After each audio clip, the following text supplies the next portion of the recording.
जब जब चुनाव आता है कहबा वाली मैडम कुएं से बाहर आ जाती हैं। अखिलेश यादव के मंच पर स्वागत होता है, फिर योगी के खिलाफ गाना बनता है। योगी कुछ अच्छा करते हैं तो नेहा राठौर को सांप सूंघ जाता है। जैसे ही कुछ ऊंच नीच होता है कहबा वाली कठपुतली ट्यून बजाने लगती है। नेहा सिंह राठौर को कौन पैसा देता है, योगी के खिलाफ कौन गाने लिखने को कहता है। नेहा के टारगेट पर 3 लोग, योगी, मोदी और सिस्टम। कुछ लोग सवाल पूछ रहे हैं कि योगी राज में कोई सरकार के खिलाफ गाना भी नहीं गा सकता क्या। कोई कह रहा है योगी सरकार आवाज दबाना चाहती है, कोई कह रहा है नेहा सिंह राठौर जैसी लोक गायिका को कानूनी नोटिस से डराया जा रहा है। तो हमने भी सोचा कि सामने सच्चाई जरूर आनी चाहिए। कौन किसको दबा रहा है, कौन कठपुतली बनकर एजेंडा चला रहा है, इसे अच्छे से समझने के लिए नेहा सिंह राठौर के फेमस होने की पूरी टाइमलाइन आपको देखनी पड़ेगी। 2020 से पहले नेहा सिंह राठौर को कोई नहीं जानता था। नेहा फेमस उस वक्त हुई जब बिहार में चुनाव होने वाला था और उसी दरमियान मनोज वाजपेयी ने गाना निकाला बंबई में कहबा। उसकी टैगलाइन को कॉपी करके नेहा सिंह राठौर बिहार पर गाना बनाने लगी। फिर बिहार वाली नेहा देखते देखते यूपी में एंट्री मार गई।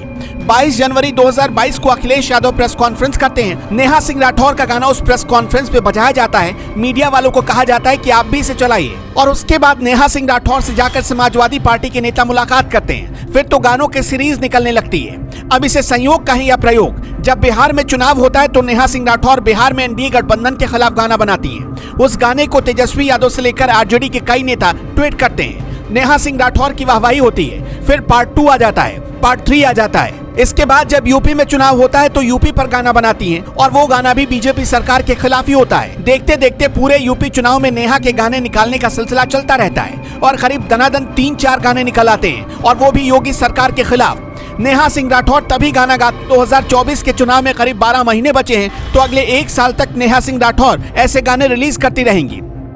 नेहा के गाने के 3 कॉमन टारगेट होते हैं। पहला टारगेट योगी और योगी का सिस्टम।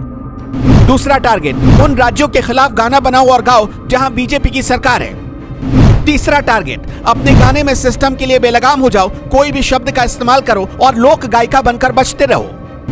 इस ट्रिक को नेहा ने कानपुर देहात में हुई घटना को लेकर भी आजमाया, लेकिन बैकफायर कर गया।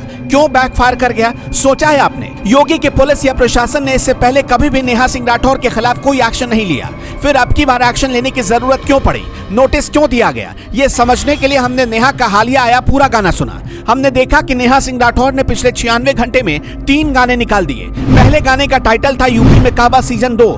दूसरे गाने का टाइटल था बेकाबू बा बुलडोजर तोहारे बाबा। तीसरे गाने के बोल थे जुमलेबाज रजऊ। कॉपीराइट की वजह से हम ये गाना आपको सुना तो नहीं सकते, लेकिन आपको इतना बता देते हैं कि इस गाने के बोल में कैसे कैसे शब्दों के इस्तेमाल किए गए। नेहा के गाने की एक लाइन है, बाबा के डीएम तब बड़ी रंगबाज बा। अब बताइए रंगबाज किसको कहते हैं? डायरेक्ट नेहा गाने से गाली दे रही हैं। इसमें आगे कहती हैं, बाबा के दरबार बा ढत घर बार बा, माई बेटी के आग में झोंकत यूपी के सरकार बा। इसका मतलब क्या हुआ? क्या योगी सरकार ने माँ बेटी को आग में झोंक दिया? कुछ लाइनें हम आपको इसलिए भी नहीं सुना सकते क्योंकि सोशल मीडिया गाइडलाइंस का उल्लंघन हो जाएगा। नेहा ने गाने में तुकबंदी और अनुप्रास के चक्कर में एक मिथक बनाने की भरपूर कोशिश की कि कानपुर देहात में माँ और बेटी के कातिल यूपी की सरकार ही है। नेहा राठौर ने यह भी भ्रम फैलाने की कोशिश की कि बुलडोजर वाली हर कार्रवाई योगी आदित्यनाथ के कहने पर हो रही है, जबकि खुद योगी आदित्यनाथ तक जब कानपुर देहात का मामला पहुंचा तो उन्होंने एक्शन लेना शुरू कर दिया।